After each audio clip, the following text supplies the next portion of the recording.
I'll tell you a bit about the show. We'll delve into Whistler as an artist, followed by the circumstances of his Venice trip, how he made his etchings, and while focusing on some great examples, we'll see why prints from this period are so special. Um, Although I won't be reading your comments while I'm speaking, your interaction is definitely encouraged via the chat and the Q&A functions. And Allison and Lindsay will be monitoring the chat. And if you have any questions, please put them into the Q&A box so that they don't get buried in the chat. And we should have time at the end for a fair amount of questions. So let's get to the brass tacks of the exhibition. The exhibition features 30 etchings out of 51 Whistler's, or excuse me, out of the 51 that Whistler produced while he was in Venice. And they come from two series, the first Venice set and the second Venice set, which we will discuss later on. The prints are on loan to the museum from Ambassador C. Boyden Gray. And Boyden Gray was born in Winston-Salem, so he's a North Carolina native. And after attending Harvard for his undergrad, he earned his law degree at UNC Chapel Hill in 1968, and then went on to serve in the Marine Corps. He is a former American diplomat and is currently an attorney in private practice in Washington, D.C. And he is a collector of all things Venice, so we are thrilled that he was willing to lend us his wonderful etchings by Whistler. The exhibition is on view in Gallery 7, so that's the gallery just as you walk into the Ackland to the right past the Ackland store. And there's actually another exhibition on view in the adjacent gallery called Drawing Attention, which features over 70 drawings from the museum's collection that have been collected over the past 12 years. And that's out of 550 or so drawings. So that's a really wonderful show. We're currently open Wednesday to Sunday, 1 to 5. Those hours will be extended in the next couple weeks. And we're free and open to the public. So if you haven't already seen the show or the drawing show, I highly recommend you come and see the exhibitions in person. But before we delve further into the theme of the show and individual etchings, let's talk a little bit about James McNeill Whistler. So no doubt you've heard of the artist before, or maybe just about Whistler's mother, who has been dubbed the Victorian Mona Lisa. And interestingly, she was born in Wilmington, North Carolina, which I didn't realize before I worked on this show. So here we see this simple pared down, flattened composition showing his mother sitting in profile before rectangular surfaces and objects. So we have the gray wall, the dark baseboard, the embroidered curtain, the pictures and the picture frames on the wall, and a narrow box at her feet. And each element is a neutral tone of gray, black, brown, and white. And Whistler called this portrait Arrangement in Gray and Black #1, like a musical composition. Now, this might seem odd, but it has something to do with his involvement in the aesthetic movement of the 19th century, which set forth that beauty was the primary aim of art, not the representational and narrative concerns of the past. Whistler believed French author Théophile Gautier's premise of the 1830s that art didn't need a moral message or to describe any narrative, since art making was an end in and of itself. So Whistler accepted this credo, art for art's sake, wholeheartedly. Whistler's mother then is less a faithful portrait painting and more an experimentation in color, pattern, and texture. And it's really quite beautiful when you look at it in those ways. And I wanted to spend a little bit of time on this because we will see that Whistler pushed the boundaries of what was expected in printmaking as well. So Whistler was born in Massachusetts. He spent his life abroad. He lived in Paris and London, and he had always been on the cutting edge of new developments in French and British art. And he avoided both the academic and the avant-garde mainstream, so he wasn't considered an impressionist. And he always strove to be independent and above all, different. He was a bit of a mystery to a lot of people, and his personality was quite mercurial. He actually hated this portrait of him done by fellow American artist William Merritt Chase, and he called it a monstrous lampoon, and the two actually became frenemies thereafter. In 1890, he actually published the Gentle Art of Making Enemies, which was a compilation of letters and pamphlets on art, about his critics and whatnot. And so you get a kind of a sense of his personality. But despite his difficult personality, he was admired by a lot of people.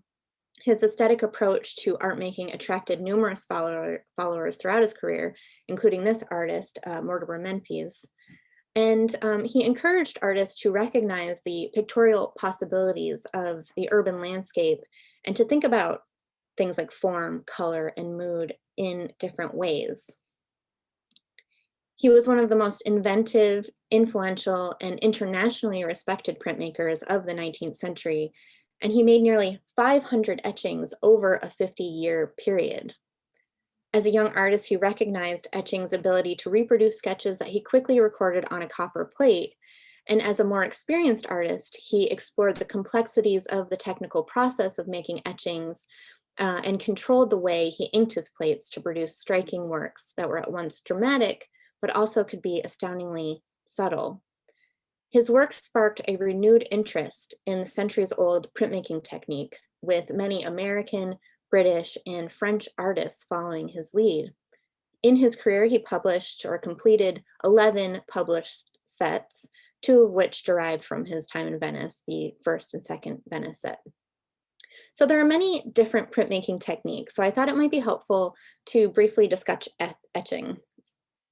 Etching is an intaglio printmaking process, which means a print is made from a metal plate, usually copper, but occasionally iron and zinc.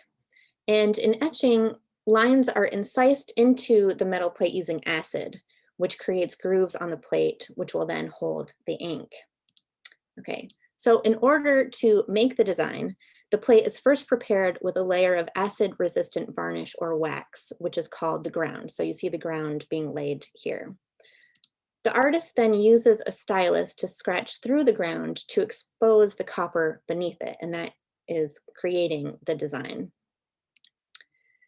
Since the grooves in the plate are needed to hold the ink, the plate is then submerged into an acid bath, and then the acid bites into all the exposed areas not covered by the wax. And this is a much easier process for the artist than using a burin or a metal tool to incise grooves in the copper plate itself, which is what engraving is.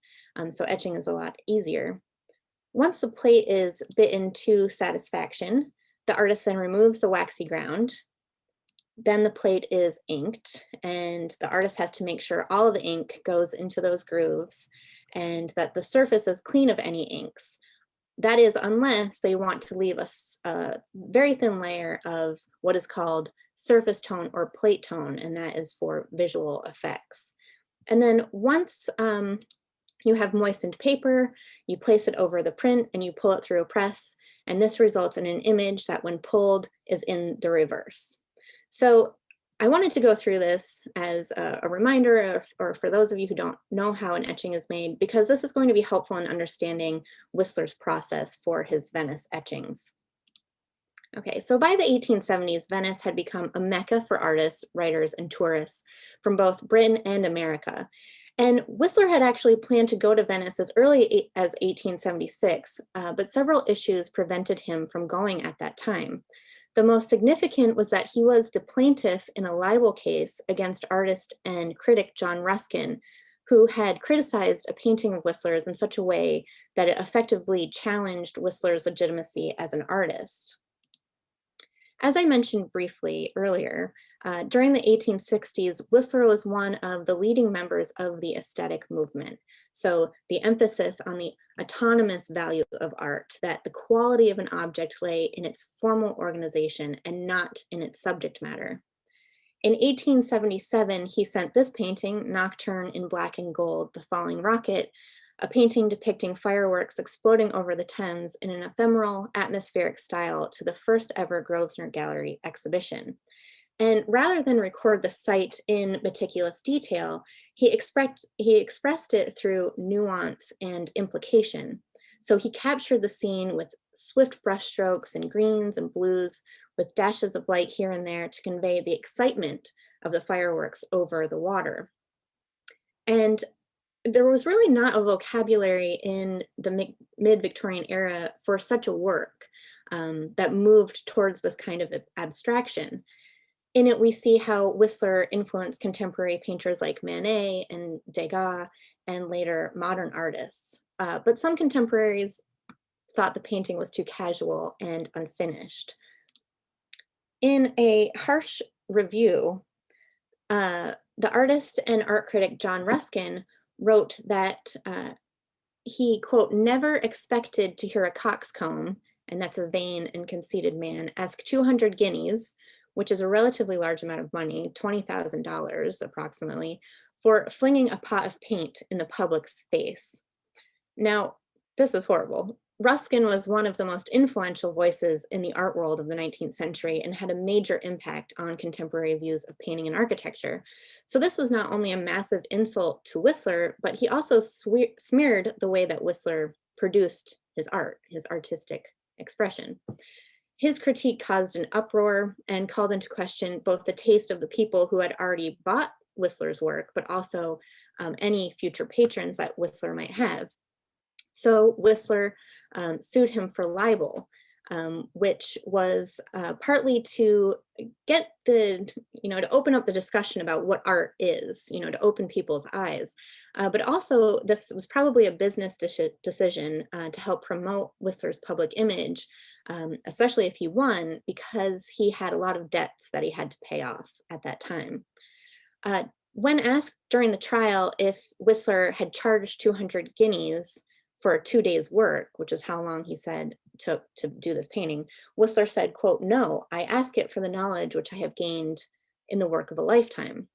So this lawsuit, in effect, was important because it spurred a debate about the values of art, as well as the creative freedoms of the artist and critics in society. And although he claimed damages of £1,000 in addition to his court costs, he was only awarded 1 farthing in damages, which is about 1,000th of a single pound. So he had to declare bankruptcy. His beautiful new house that he had built had to be auctioned off, and it was an extremely difficult time for the artist. So against this backdrop, when he was in dire straits from the financial fallout of this trial, and even though he won, he really didn't win.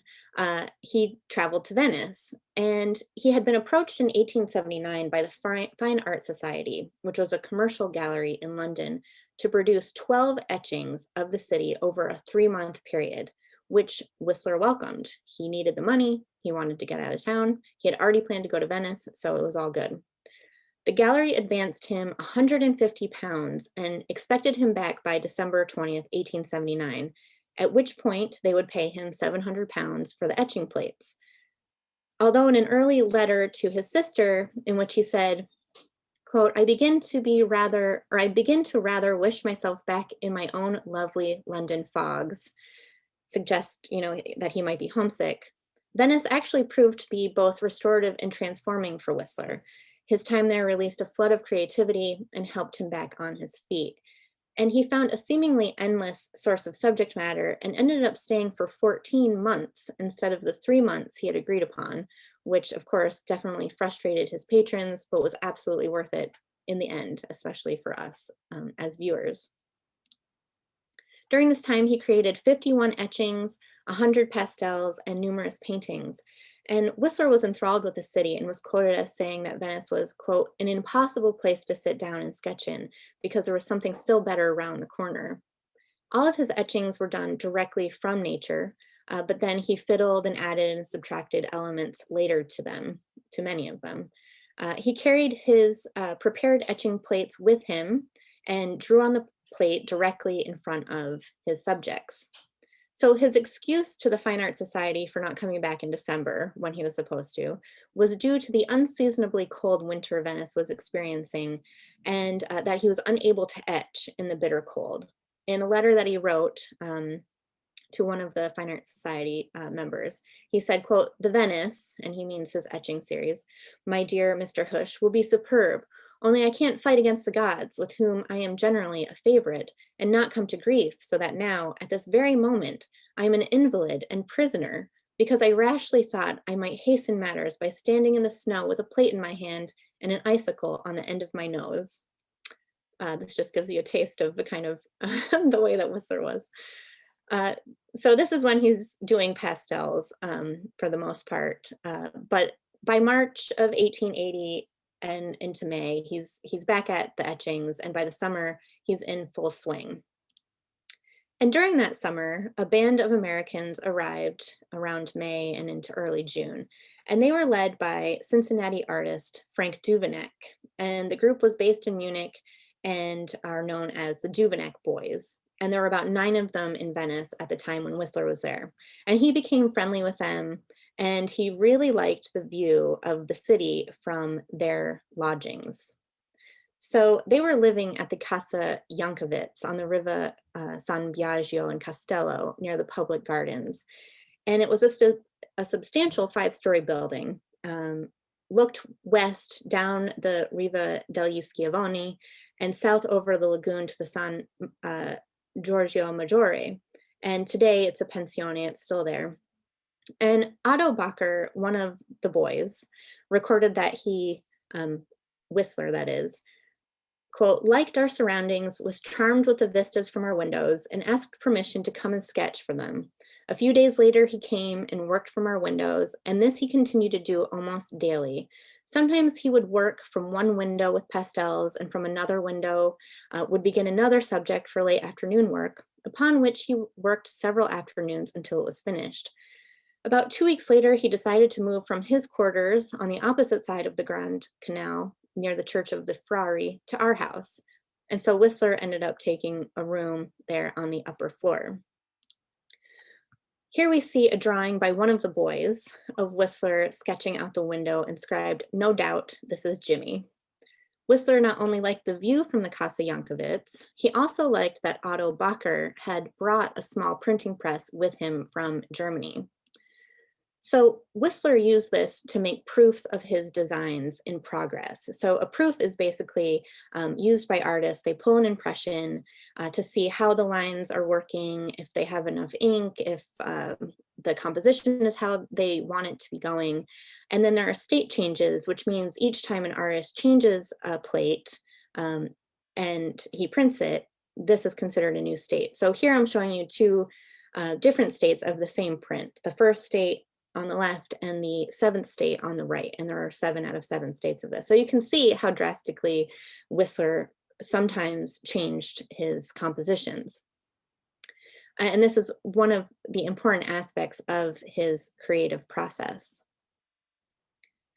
Although there was an old press that he could use in Venice, it was really large and unwieldy, and so this made Otto Bacher's press perfect for Whistler and his testing purposes. And since Bacher was a student at that time, he was happy to learn from Whistler about how to etch and how to ink and how to pull plates, so it was a mutually beneficial arrangement.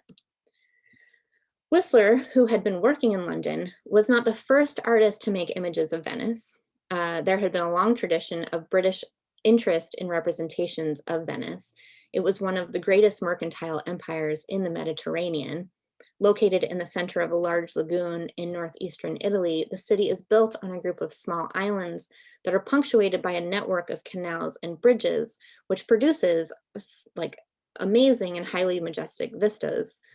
By the first half of the 18th century, the views that tourists should bring home in paintings and engravings was already well established. Although Venice didn't have ruins from antiquity like Rome did, it was still part of the grand tour for its social life, its architecture, and for paintings by such artists as Titian, Veronese, and Tiepolo. Aristocratic English patrons purchased paintings like Canaletto's views of the Grand Canal, and later artists visiting the city would paint the same exact views because those were the popular ones. Whistler was well aware of his own place within this long tradition of art. And in London in the late 1870s and early 1880s, pictures of Venetian subjects and all things Venice were extraordinarily popular. But Whistler's views of the city were unlike any that were done by his contemporaries. Whistler knew it was important to incorporate some areas that were recognizable to tourists and patrons back in England, and this was expected of him from the Fine Art Society too. But rather than choose canonical views, he depicted them from odd perspectives. So here we see the piazzetta, or little square, which would have been immediately recognizable to anyone who had visited Venice. As an extension of the Piazza San Marco, the two squares formed the social, political, and ceremonial center of the city. And so here we see an oblique view of the clock tower. Here's the clock tower here, and here's the clock tower here. Um, we catch a glimpse of it, and the facade of San Marco is kind of hidden by the back of, or by the front of this column. So instead of this majestic and sweeping scene, we see a glimpse of an insignificant moment in time, which could easily be seen today. So people are resting at the base of the column, others socialize in an open air cafe, there are children feeding birds, and there are pigeons that fly overhead. The same kind of interesting view can be seen of the Rialto Bridge, which is an architectural icon of the city. So this stone bridge is the oldest of four bridges that span the Grand Canal in Venice. And there are two ramps that lead up to the central portico. And on either side of that portico, there are covered ramps that carry rows of shops. So instead of depicting the bridge from across the water, as so many artists had done before to capitalize on this picturesque view, Whistler depicted the shops and the stairs leading up to the central portico. So Whistler often liked to capture his views from windows to avoid crowds, and because it provided a different perspective. So this is what we see him doing here, and you see all these people milling about and all the shops leading up along the bridge. It's a naturalistic viewpoint of a very vibrant city, and it was fresh and unexpected to contemporary viewers. Whistler was more interested in capturing what the average person didn't see and what wasn't on the popular tourist routes, such as back alleyways, obscure canals, and working class neighborhoods. And these, images challenged the expectations of 19th century viewers. In a letter he wrote to his contact at the Fine Art Society, he said he had, quote, learned to know a Venice in Venice that others never seemed to have perceived. Indeed, people were quite surprised to see images like this one of San Biagio, a former warehouse that was converted into working class housing. On the sloping beach, we see two boats that are pulled ashore. One is empty and one is laden with what might be sand. And this was actually the beach where his American friends kept their boats and was located near the Casa Yankovitz. Ship sails were often laid out to dry goods to dry sails, and goods were then offloaded there. Here we see laundry hanging too from every available surface before a huge vaulted passageway that leads to multi-story buildings. Roaming the streets of Venice for picturesque views, he captured daily life in the Cal Largo dello Standardo in the Santa Marta district here on the left. We see a ship's mast topped with the winged line of St. Mark, and its halyards, or ropes that are used to raise or lower sails, were used to fly the saint's standard on feast days.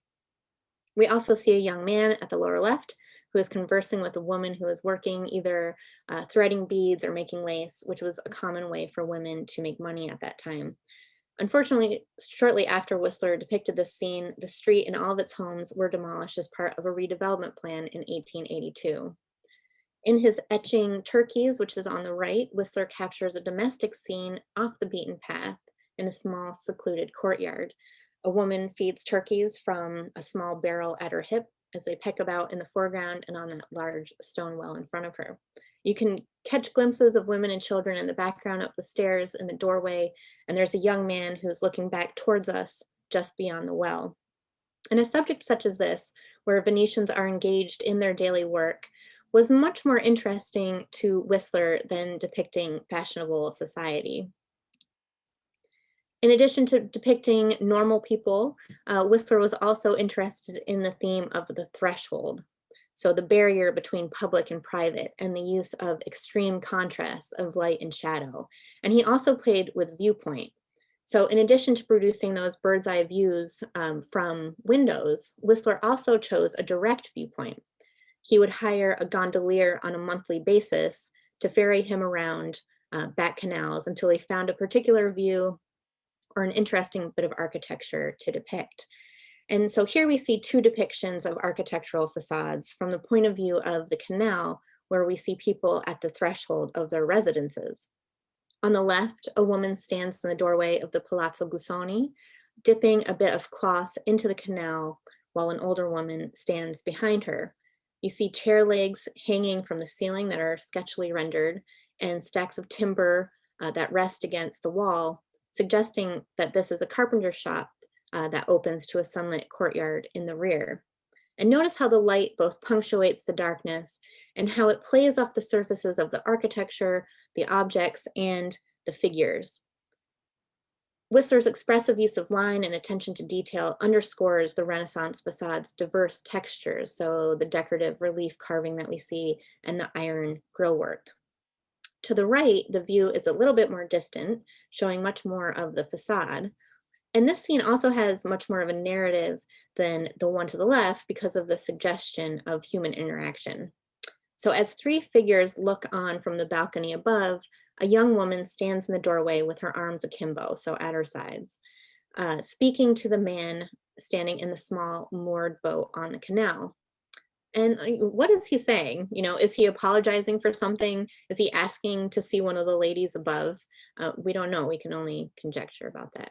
Even though the house depicted was actually quite modest, Whistler's direct and symmetrical depiction of the facade with its repeating arched windows and that long balustrade gives the impression of a grand Renaissance palace, which adds to the theatricality of the subject. Whistler's nocturnal scenes represent his most dramatic and technically complex etchings. As we saw earlier in his painting Nocturne in Black and Gold, they could be quite dramatic in their effect and critical response. And Whistler did several nocturne etchings while in Venice, but I'm just going to show you this one because it's one of my favorites. The hazy effect makes it the most mysterious and evocative of his entire Venetian output. So we have two large buildings that emerge from the darkness, illuminated by moonlight at the junction of two canals. At the center of the composition, a gas lantern emits rays of light over a small footbridge, which visually connects the two structures. Whistler achieved the dramatic atmosphere using a combination of etched lines and creative wiping of the plate. So this is, as I mentioned, done by manipulating a very thin layer of ink on the plate called plate tone or surface tone. And since the surface ink tone had to be reapplied for each printing, Whistler experimented with effects, meaning that every impression of this particular print is a unique etching. And just to give you a sense of this, I have put up two other impressions of this print, and I want you to notice the difference in the reflections in the water and in the foreground there, and in the haziness of the sky above. And so while Whistler was alive, he printed all of his plates, sometimes with the help of trusted assistants, and he wiped each plate every time. So there are prints that look very different depending on his mood and what he was trying to achieve in his print. Some of his most beautiful works are his most simple. So we see Whistler's ability to use a few horizontal and vertical marks to reproduce the impression of the water, boats, and sky. A critic in 1881 said, quote, "Never has anyone attempted to portray so much with so little apparent effort and with such simple means. But how this etching reproduces the impression that one remembers having felt oneself on seeing this view of Venice. It is truly there a city at water level, which from afar seems an apparition ready to return to the sea." And I just really love that passage. In this print, Whistler uses the verticality of the plate to place the horizon line high towards the top of the page. He leaves the lower portion almost completely empty, save for the two traffic posts in the foreground that are reflected in the glassy surface of the water. And at the center there, there's a moored schooner which sits stationary as gondolas move busily around it. Although this is not a painting like Whistler's Mother, if we can recall that painting, we see Whistler's interest in the aesthetic aspects of the view. We have a thoughtfully planned composition, the sense of flattened space, Whistler's interest in form and repetition of those forms, and in texture. And Whistler also instills it with a sense of color through the use of surface ink tone, which we see mostly at the bottom, and in his paper choice. So Whistler was quite particular about his paper.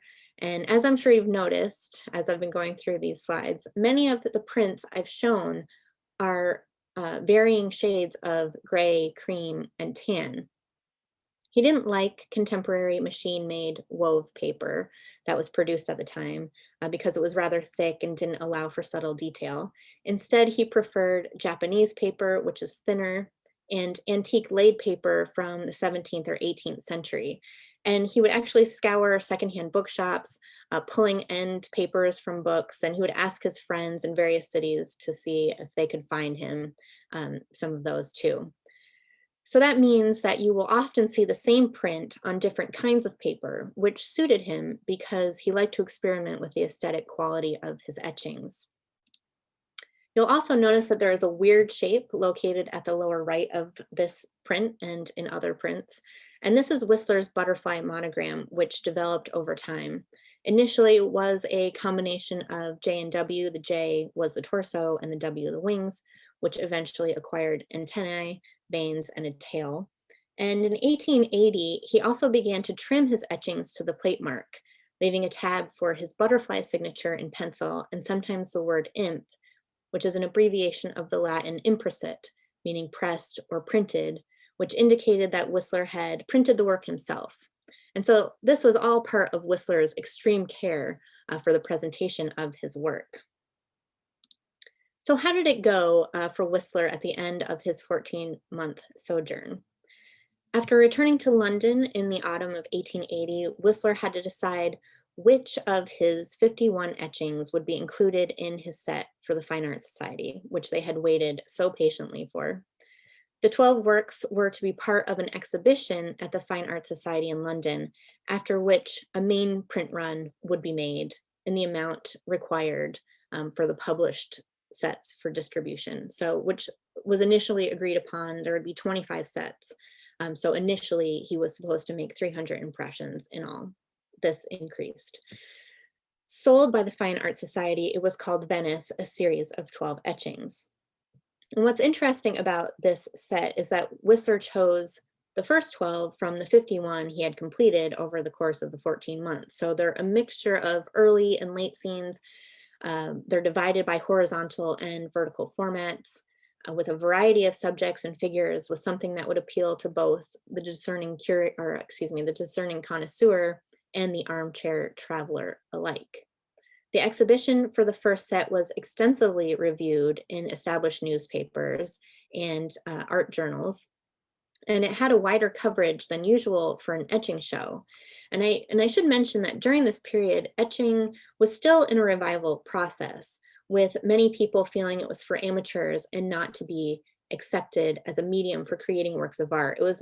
Etching was used still, but it was much more for the commercial sphere. John Ruskin, who we remember was the art critic at odds with Whistler, described etching as a blundering art and considered the, quote, tricks of the etching trade a waste of time. And he called it a blundering art because you had to use acid to etch the plate, and so that could be unpredictable. These kinds of statements coincided with Whistler's revived interest in etching earlier in the decade, and the spirit of conflict to take up arms against the view of Ruskin and others played a really big part in Whistler's art. When the first Venice set was exhibited, some critics didn't appreciate what they thought was artistic printing, so all of that wiping, while others lauded his style and aesthetic approach to the material. And in many ways, it was completely different from how other artists viewed the city. The series was an overall success, and the exhibition at the Fine Art Society was shown in other locations, including abroad, to cities like Paris, Munich, New York, Pittsburgh, and Philadelphia. So 11 of the 12 etchings in this set are on display in the Acklands exhibition. There were still problems, though, between Whistler and the Fine Art Society. they were already upset with him for taking so long. He was difficult to work with. He constantly wanted advances of money. And he was dragging his feet on completing printing the series. And this actually went on until his death in 1903. Despite this, the Fine Art Society planned another show in 1883 of the remaining Venice etchings. Again, the show attracted a lot of attention, with individual etchings inspiring a variety of comments and interpretations. And then 3 years later, in 1886, after the exhibition, the Messieurs Dowdeswell and Thibodeau approached Whistler and said, we want to make a second Venice set. So Whistler selected 26 impressions, 22 from Venice, and 4 unrelated prints to go into this second set. And it was supposed to be an edition of 30. And he did this with the help of assistants, but he printed them all the following year. So he was fast on this set, but not the first set. And it included many of Whistler's most beautiful and experimental etchings. And like the set of 1880 for the Fine Art Society, the artist included a wide variety of subjects, but this time with a greater focus on Venice, unknown to tourists. So in addition to one unpublished print, because he did, of the 51, he didn't print all 51 for the set. So there were some unpublished prints. There is one unpublished print in the show, and then there are 18 of the 22 etchings of Venice from the second set on display at the Ackland. Whistler's unique vision of Venice, presented in fresh and innovative ways, set his works apart from the many artists that came before him and had a profound effect on those that followed, especially for artists working to revive the art of etching in both Europe and America. And here I'm showing a caricature of Whistler in the Ackland's collection done by Harper Pennington, who was among the Duveneck boys in Venice in the summer of 1880, showing Whistler with his walking stick and a copper plate at the ready.